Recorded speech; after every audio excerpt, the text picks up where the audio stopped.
I've just left Jeffs and I'm on my way towards Inverness via Mountain Road through a place called Tomintoul, where there's a ski slope, and I had to stop to take a view of this fantastic arch bridge, most impressive in stonework, of course.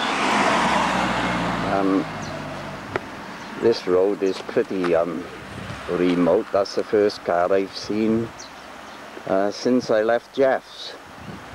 I'm trying to walk across the road steadily now, but that arch is superb. Yes. Wonder how long it's been there. Right, well, I'm going to carry on now. I'm still on the road to Tomintoul, and the posts that you can see each side of the road, those tall posts, are there so that when the snow, which goes as high as they are, it seems, when the snow comes, you know where the road is. And there's the road disappearing into the distance. It's all mountain all around.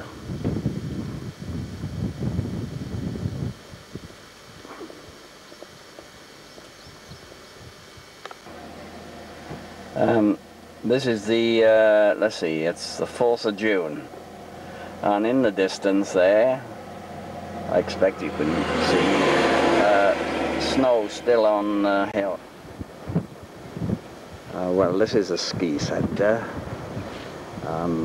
near to Tomintoul. That's the chalet places, and now you can see in the distance the chairlifts, the yellow cradle things. Oh, they've stopped now, but they were going a few minutes ago. And over here, that must be a dry steep slope like this.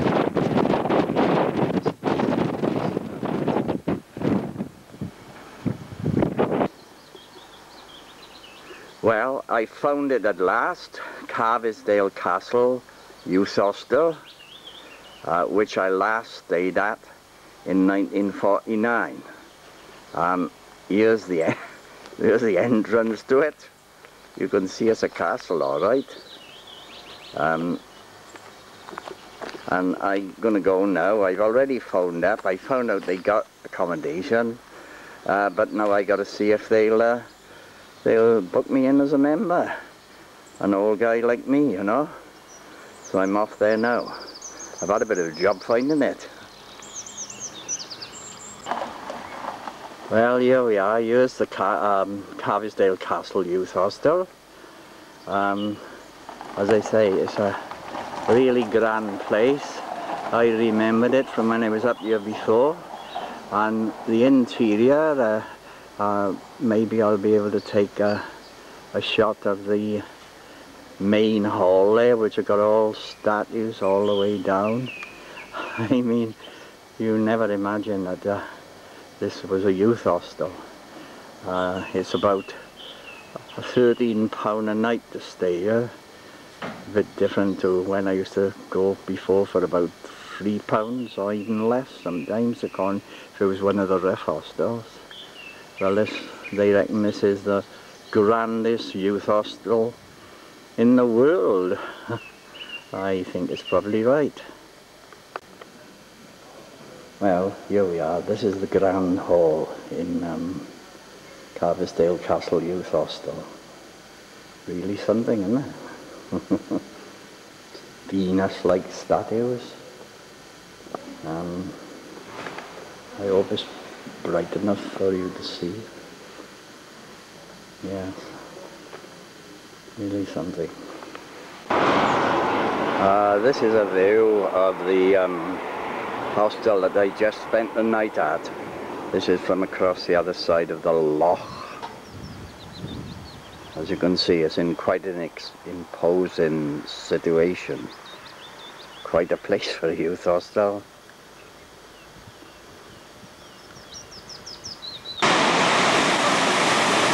These are the Calls of Shin, S-H-I-N, which one of the local beauty spots near the Carbisdale Youth Hostel. I'm not all that impressed with them. Not a patch on some of the stuff up in the Cherry Valley. But there we are, it's all part of the holiday. Some other holiday makers there.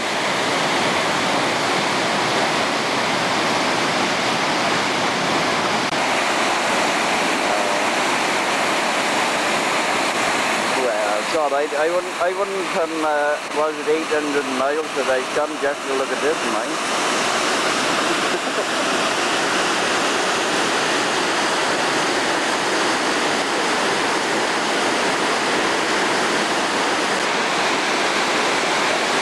Apparently, I've just been told the salmon jump up these falls. Well, this is just about as far north as I can go, almost. I've been coming through the mountains now for 30 odd miles. I haven't seen sign of a signpost. Thought I wasn't getting anywhere at all. But at last, there's a sign telling me that John O'Groats is one way and Ullapool is another way. A place called Tong is just down the road, or Tung or something. And I'm making for Durness now, where I'll be staying for 2 nights in a hostel. It looks as though that's the road I'll be taking there, snaking across the loch or firth or whatever it is they call it. Still a long way to go by the look of it. And I haven't got much petrol at the moment. I'm hoping to find a filling station shortly. I'm on a causeway now, going across a sea loch at Tong, right on the north coast. In the distance there's if I don't know if you can see, a gap, and through there is the sea. This causeway now cuts right across the loch, and again, I don't know whether you can see in the distance there, by that hump, there's some houses. That's the village of Tong. There's only about, there they are. There's only about half a dozen there or so. Half a dozen houses. There's these huge mountains behind it. Yeah, those mountains. And some more around there. Oh, it's a remote place up here. I've just come for almost 40 miles through the mountains. Never saw a thing. 1 or 2 cars, that's all. Well, I got my petrol and I'm on my way to Durness now from Tong. I just stopped here because there's a lovely little sort of bay here on this sea loch, because this is what it is, it's the sea coming right in. And there's a lovely little des res right by a beach there. Be worth a bomb on the south coast of England. Looks like it's empty.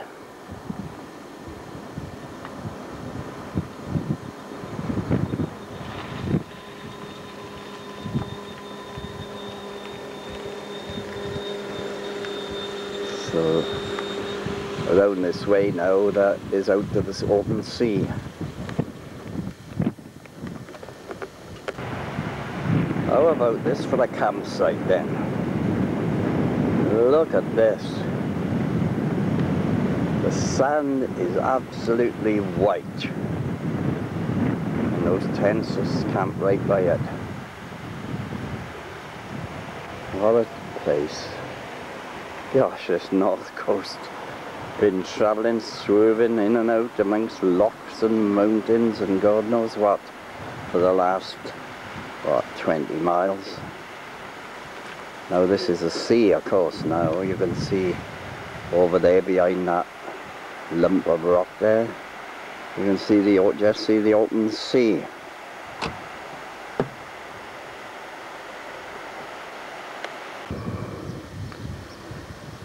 This is the bunkhouse of the Durness youth hostel.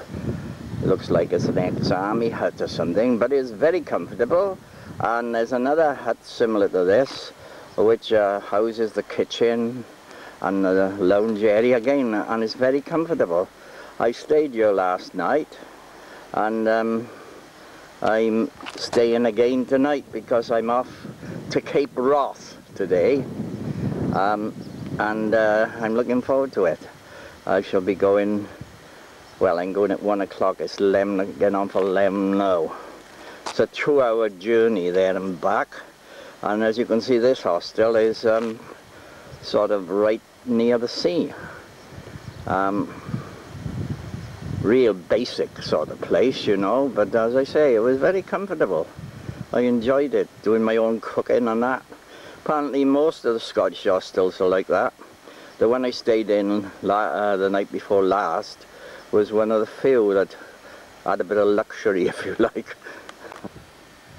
I've come down now to get the ferry to go to Cape Wrath, and that little boat out there anchored up to that orange coloured buoy is the ferry that we go on. It'll only take 12, and apparently because it's such a nice day today, it's absolutely brilliant sunshine here, there's a blasted crowd here. So he's just come back from one trip, and it'll be about another hour and a half before he goes again. And then you've got to be in the first 12, otherwise you won't get on. Oh, I can't see me getting on. I got to try anyway. So that's what's happening here.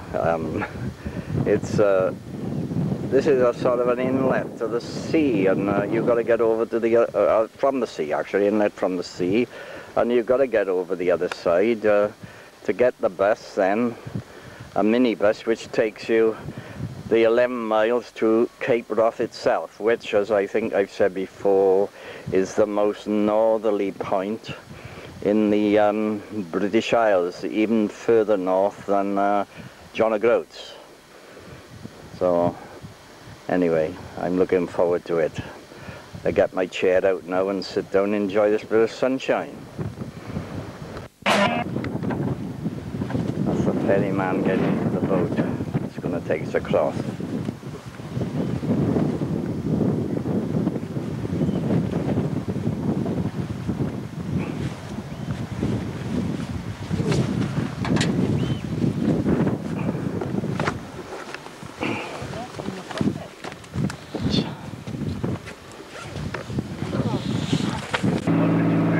This is going across on the ferry.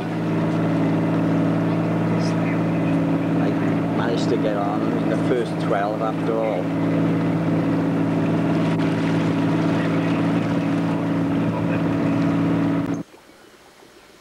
Well, we made it across the ferry after about an hour's wait, and now in front of me you can see my fellow travellers, a motley crew, and we are waiting now for the bus to come back from Cape Wrath.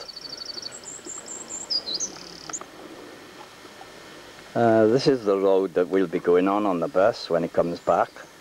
So I suppose it's little wonder that they don't bother to get a ferry that will take cars.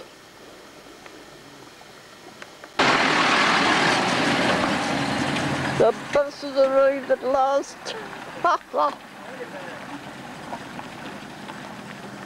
This is a bit of a rough ride. And I take it you're the only traffic on that one. There's only you. Yeah.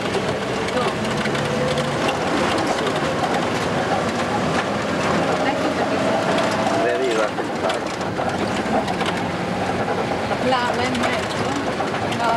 This the flight.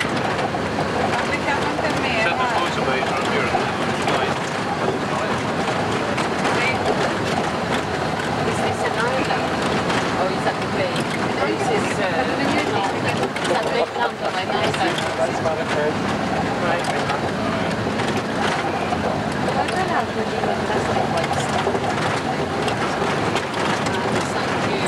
That's enough of that. We're still on the rough roads. Bit of fun.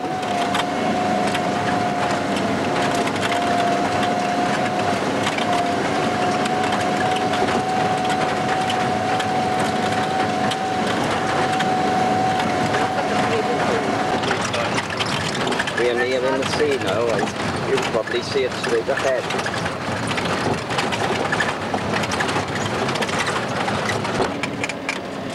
I wonder what happens now. We got to pass this fellow in front. He's backing up.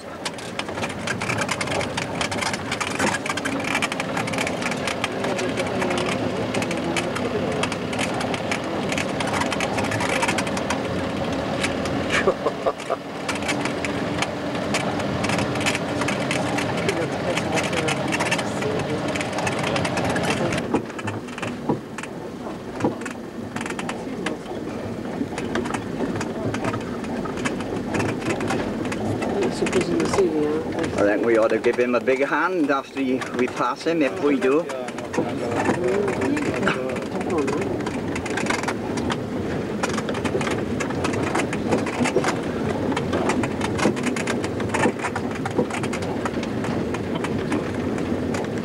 Oh man. Maybe where he started his journey. From where he's just left from. Alright, could be stuck now.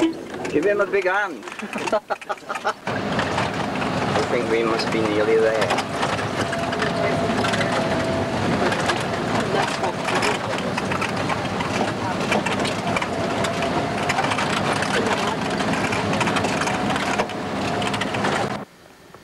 Well, after 52 years, I've made it.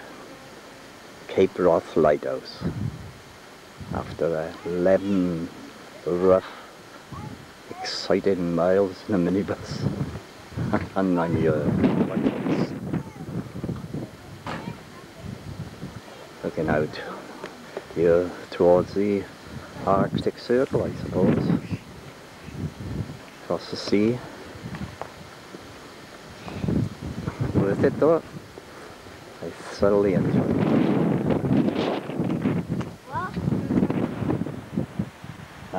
Here's the cliffs at Cape Wrath. Quite high. I don't know where they are. About 200 feet, I suppose, something like that.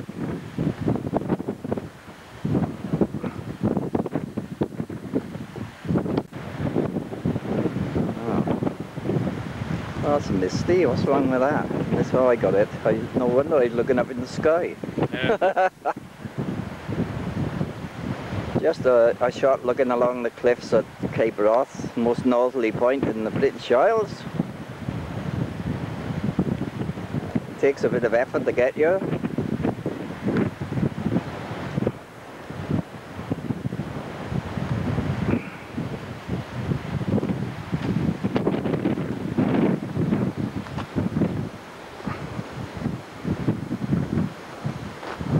There's the lighthouse. Button. There we are. Thank you very much, that's very nice. No one can dispute the photographs now. That's right. Well, we've got to go and farm.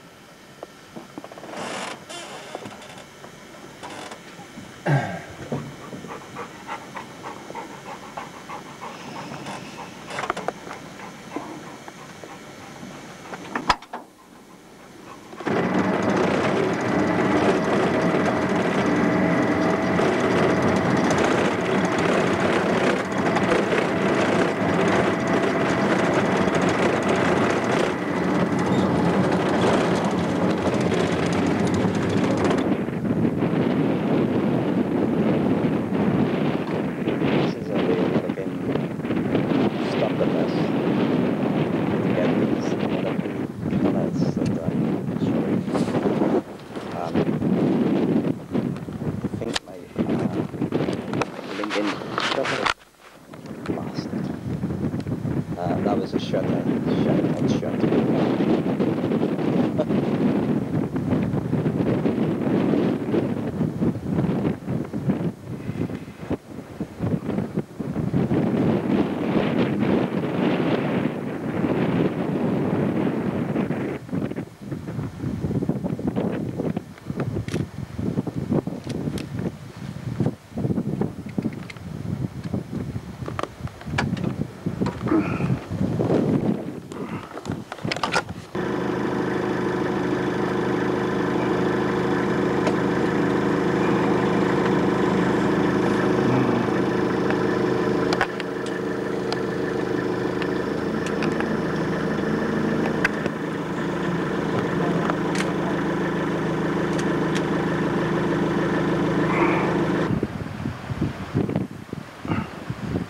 Well, I've just come back from that fabulous trip to Cape Wrath, and there's this gorgeous little beach here, and rippling, cool looking water coming in.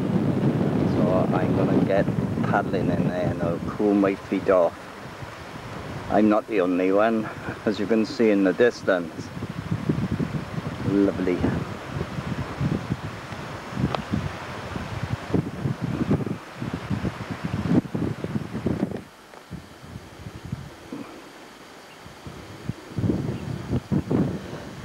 This is the notice at the ferry terminal telling you that it's okay to go to Cape Wrath today because you won't get bombed. Okay, that's great, isn't it?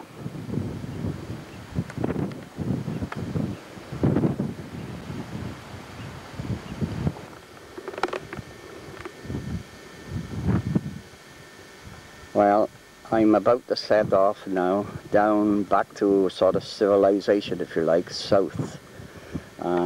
And there's the notes about Cape Wrath Ferry, just to prove really that I did get here.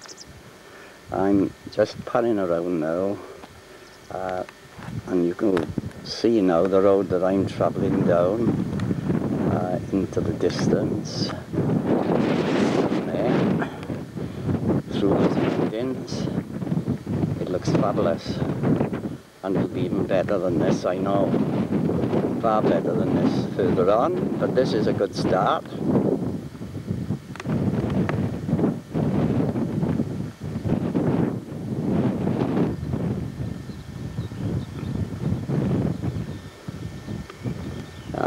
In the distance there's one of those mountains which I think people who call themselves Munro baggers, people who climb mountains more than 3,000 feet high. I would think this is one of them. They make it a hobby, and then I suppose they make a list of it, like we used to collect the names of railway locomotives. In the distance there is the road that I'm carrying on. You can see it snaking up the side of the hill there.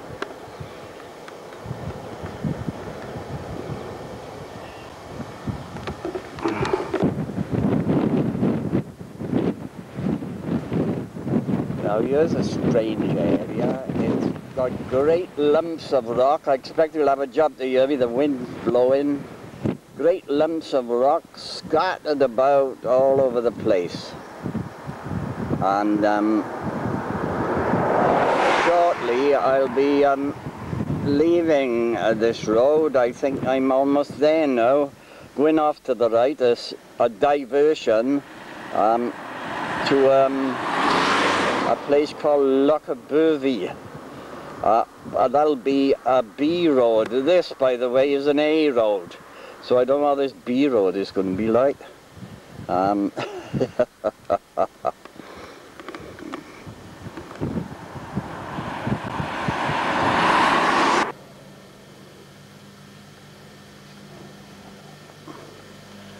Well, I'm on the road now to this Lochabervie, which apparently has got beaches and so on, you know, and cafes and the Lord knows what, ice cream stalls, I expect.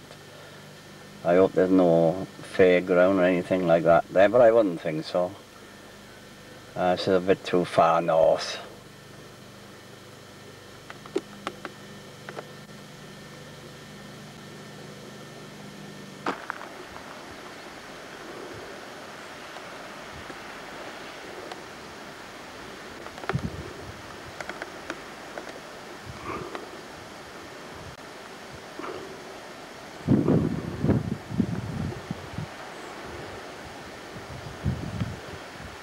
No, I've come down from Cape Roth, and I'm now going to join the same sort of road that Ken Hyde and I travelled over when we were up here in 1949.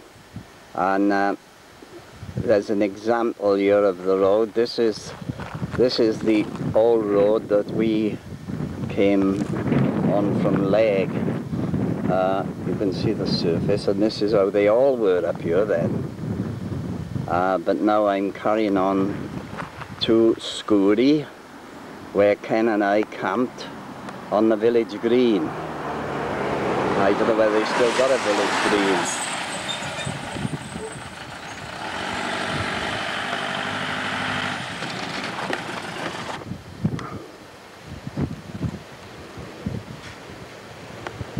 Well, this is Scooty, with houses scattered about in the distance, as you can see. All the houses seem to be scattered, and right in front of me here, oh God, I'm being blown forward,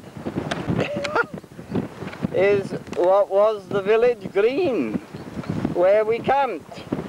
But it's now seems to be converted into a playing field of some sort. Or, well, football and hockey nets or something. So that's a bit of a change in 50 odd years.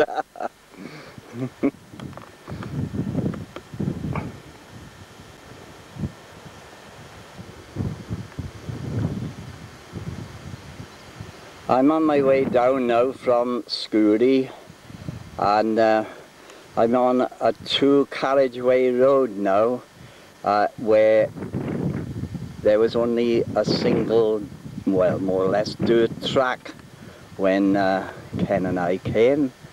Actually, it's the first two-carriageway road I've been on for the last 3 days. They've all been single, sort of one-way roads with passing places about every 100 meters. Fair play, they put plenty of passing places in. But there we are. It's a bit of progress up here anyway.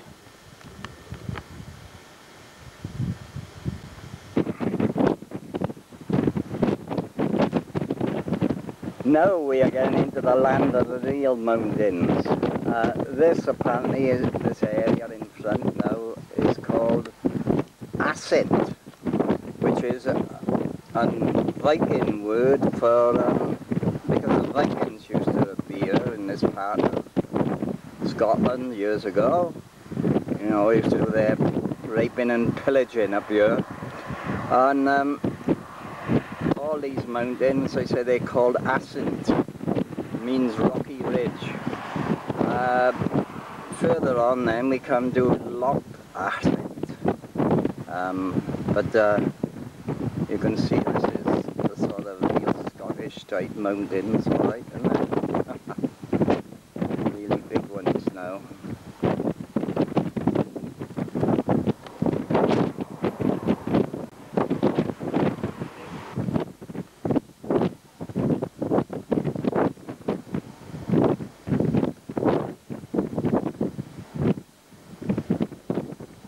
This is what I remember about our journey in 1949.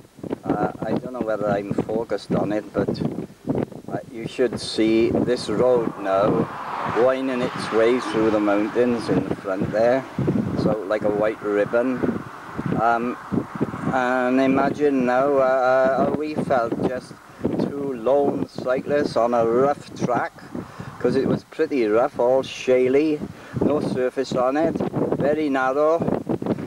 We never saw anyone for perhaps 50 miles. It was very remote then in 1949. It's pretty, you know, there's not much traffic up here now. But a bit more than there was then.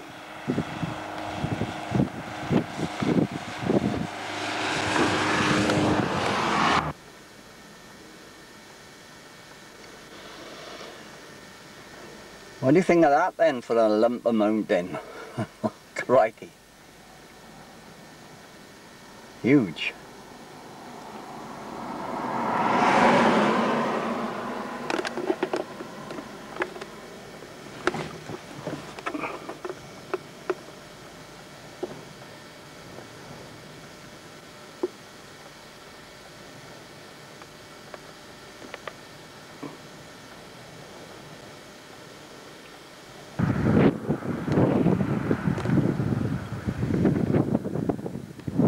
Gosh, I'm really in amongst it now. I decided to go on this coastal route. Gosh, it's up and down and twist and turn. You can probably see it now in the distance there to the right of this post. That's where I've come from, that passing place post. But gosh, it's magnificent around here. I'm going around now and I'll come on to now in a moment. These locks coming in from the sea. It's a real sight.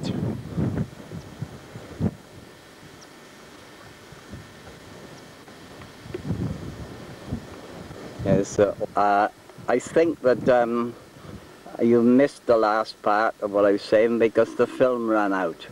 I just saying what a lovely view this is across here onto this sea lock. There's one of the very few cars coming by now.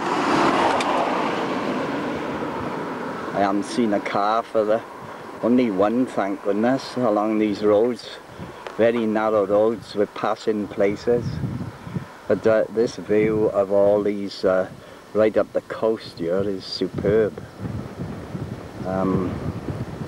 Fabulous. I'll just go down again. Back to the road again. Let's come down.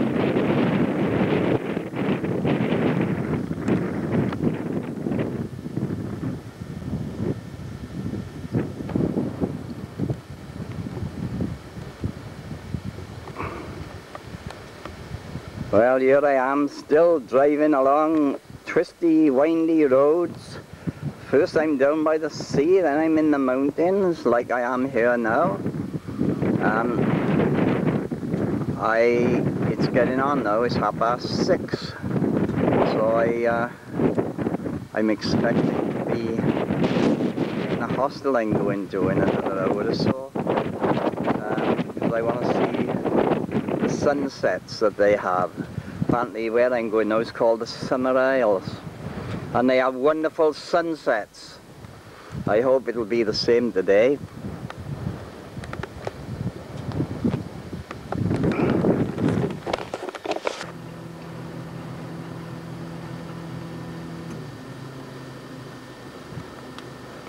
Trouble is with this, I keep wanting to stop to take shots of these fantastic mountains. Look at this one over here. I'm doing this out of the car, of course. I'm trying to swivel around. Anyway, it's mountains, mountains, and if it's not mountains, you're down by the sea. And the road is only about 2 meters wide. That's about 6'6" to the onion.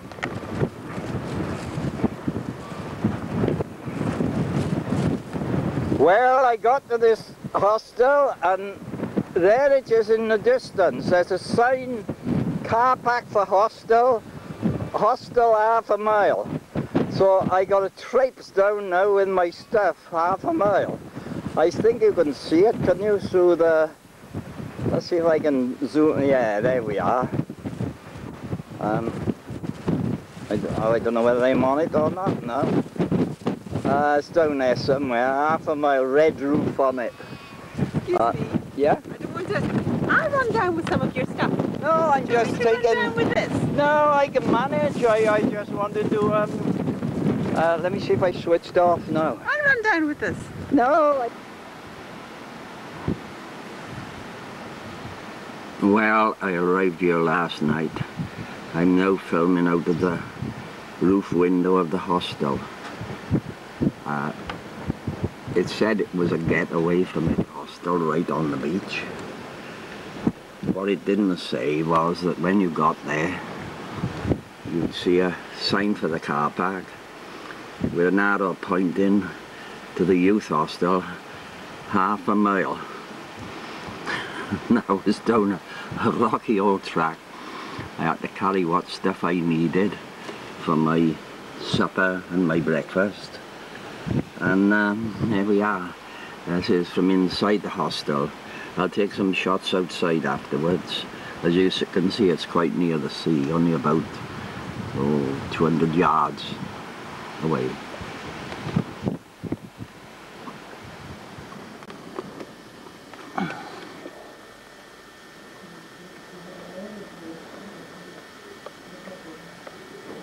Well, this is the interior of this basic youth hostel right down on the coast.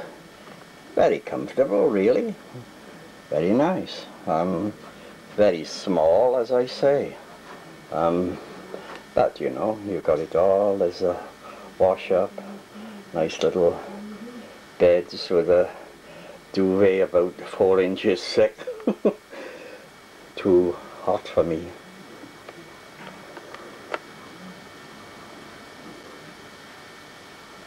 Some such thing hostel, right by the sea, and that's the Summer Isles over there. I might have a boat trip over to there presently. Zoom in on them, are you? Trying to. Yeah. The front one. Yeah. And it's a beautiful day in Isleberisham because of the wind. And I'm going now to a airlock. A gentleman is filming this for me to get me into the picture. Yeah. So, that's great. You alright with that? Yeah, thank Okay. you very much. You're welcome. Right, it take a bit of getting used to the different types, doesn't it?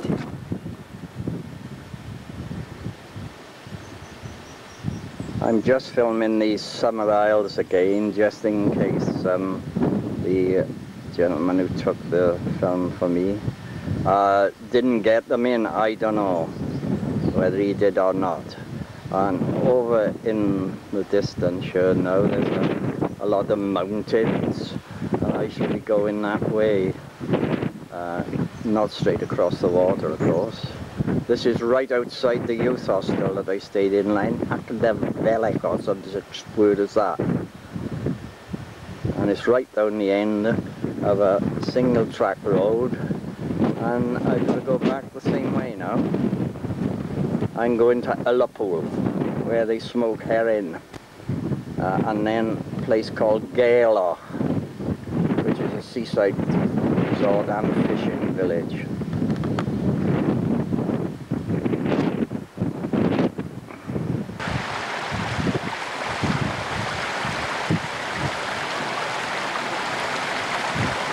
Well, they said this was a getaway from it all youth hostel, and it certainly is. I don't know whether you can read that. That's the sign, Akinver Youth Hostel. And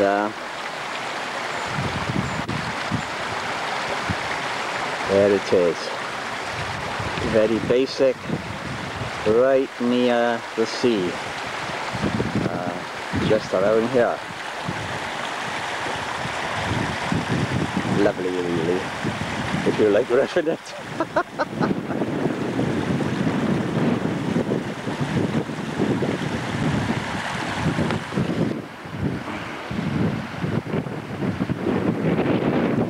I walked down this path At 12 o'clock last night, coming back from a ceilidh, which was about 2 miles down the road, and some of us went there from this youth hostel. So, as I say, 12 o'clock, it was light enough for me to walk down this rocky old path. So that shows you this business. And then it's light again at 3 o'clock in the morning. You know, it starts getting really light at 3 o'clock. Strange place up here.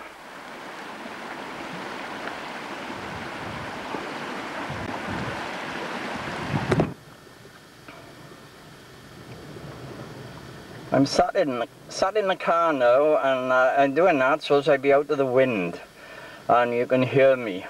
As I said last night, I arrived here not realising that the hostel involved a half-a-mile walk down a rocky road.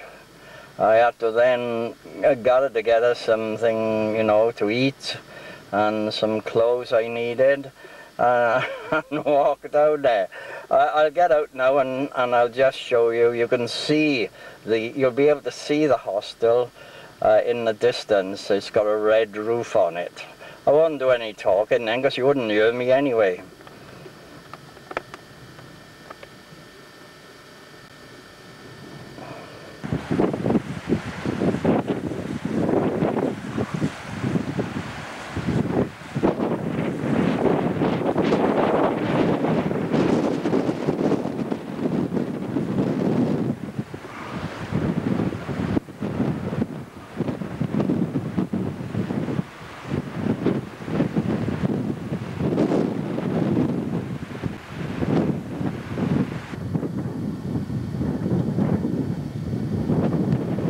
Well, here's another view of those summer isles. What a view. I'm the other side of them now from what it was when I was at the youth hostel.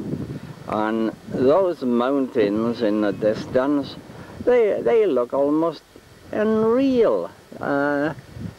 It reminds me of when I saw the Sound of Music, and they showed you the island of Bali or something in the distance, and it was all misty like that.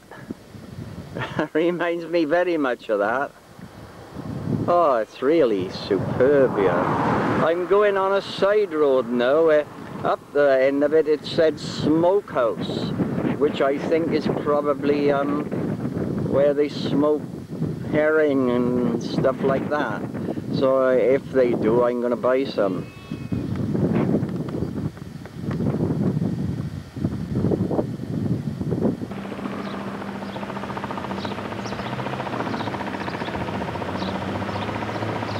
Well, I'm at Liverpool now, and blow me, right outside the ferry boat inn, there's a car the same as mine. Liverpool, when Ken Hyde and I were here, it was only this one row of houses all the way down, and you could smell kippers, and in fact we didn't stay here. We were a bit sort of disappointed with it, but behind these houses now is quite a large town, and it's a great place here. This is the largest town, or well, not town, largest village we've come to. When I say we, I mean me now. Come to since I left Jeff's. There'd been nothing up north. Only handfuls of houses. But this now is quite a size, and it's a nice resort. Be a nice place for a holiday, this. If you don't mind all the distance, which is about 700 miles from Cwmbran.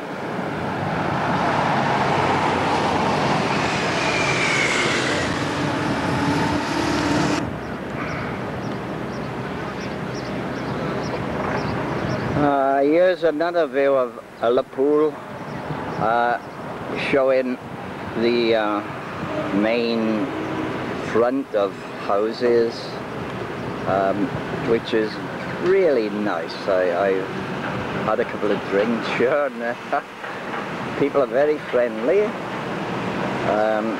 I had to sort of drag myself away from them in the pub, you know.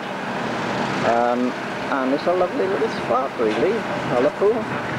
About the first one place in Scotland, well, northern Scotland, that you seem to be able to get stuff that you want, like a bag of chips, for instance, which I just had. Very nice.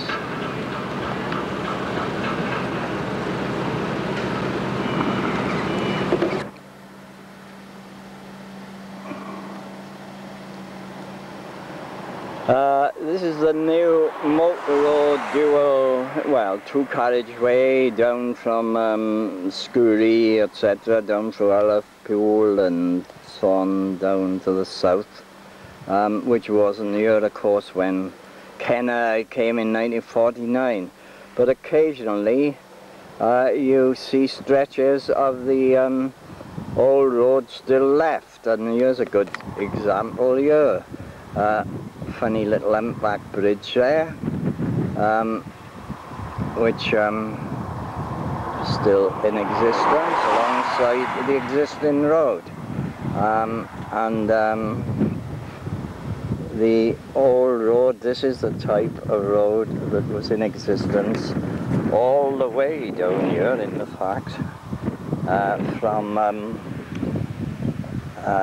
well, this is what we, all the time we were up around this part of the world, there was this sort of road with no surface on it, just the sort of gravelly stuff which they put the steamroller over. We had a hell of a lot of punctures on our bikes.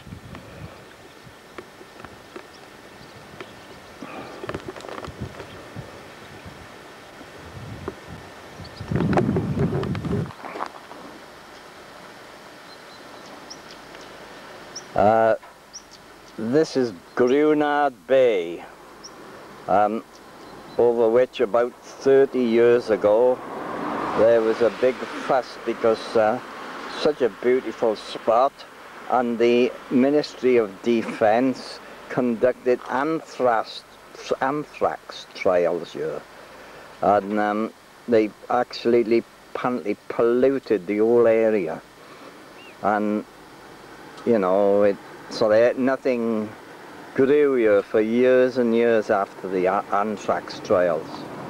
There was a big fuss about it.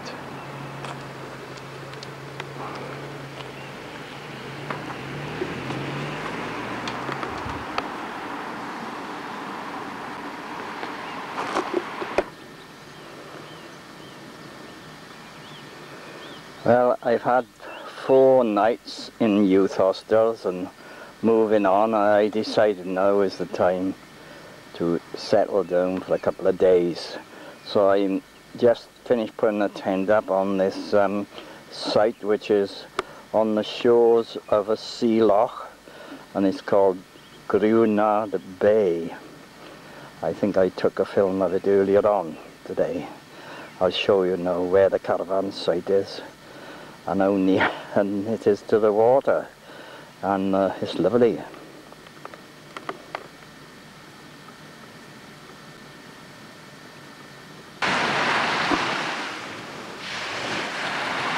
This campsite is idyllic,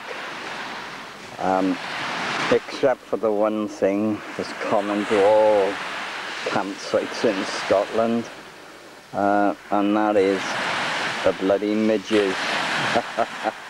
But you get used to them. It almost seems that after they had a go at you, they give up. They're not bothering me right now. Mustn't speak too soon. But this is a lovely spot. I mean, you've got this beach here, and the water looks superb. I think if we're still going to have this hot weather, I'm going to spend a couple of days here, and I'll be having a dip in there, I'm thinking.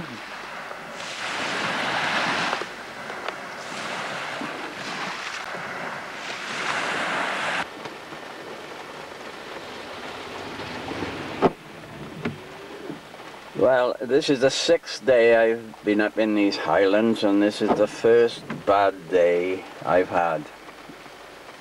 It's a pity really, because I'm at Gairloch, which is a nice little, well, sort of loch-side resort. Again, when we were here in 1949, it was just a fishing village, but it's become known now as a bit of a resort, although there still isn't much of it, as you can see. Only a few houses, really, but there's a few caravan sites and stuff like that here, and campsites.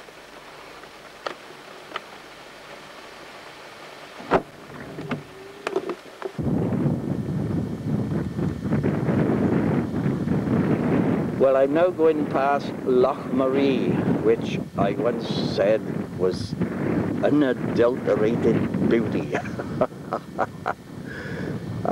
It's quite nice. That was in my most romantic era. Unadulterated beauty. Very good. I don't think I've come to the best part yet. So I'm on my way now to the Isle of Skye, hoping to stay at, I think, a place called Caerleakin, just across the bridge to Skye tonight.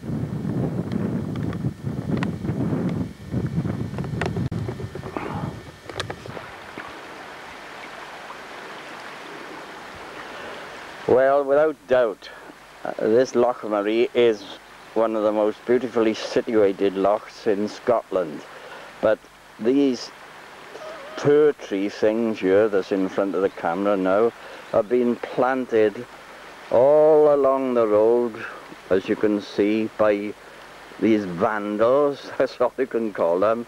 So you're driving along this beautiful loch and you just cannot see any of it.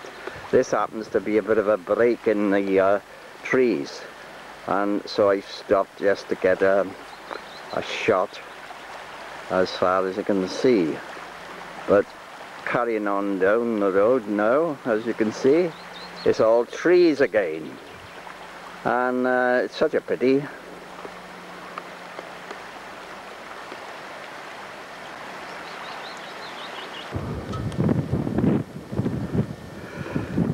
Well, I'm really in amongst the mountains now, the mountains of Wester Ross.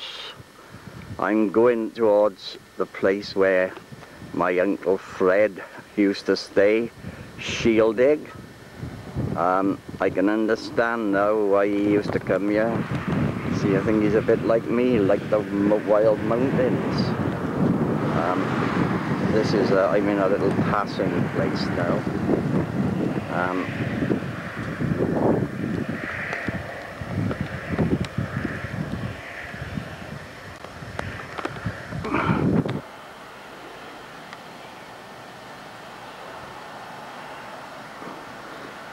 This is Loch Torridon, a place called Anat, and as you can see, rhododendrons around this part of the world grow sort of wild. They, on each side of the road, makes it very colourful.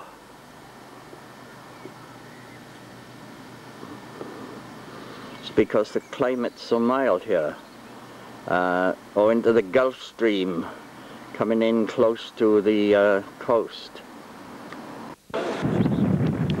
Well, this is definitely the spot that Uncle Fred used to come to for camping for all those years, 20 years, well, with his caravan. Here it says you pay donations for camping, so it doesn't cost anything. If you don't want to pay, you don't. But what a spot. Today it's raining, pity, but it's right on the loch side, and there's quite a few caravans here now, taking advantage of the free camping. Seeing that Uncle Fred used to stay up here 6 weeks or more,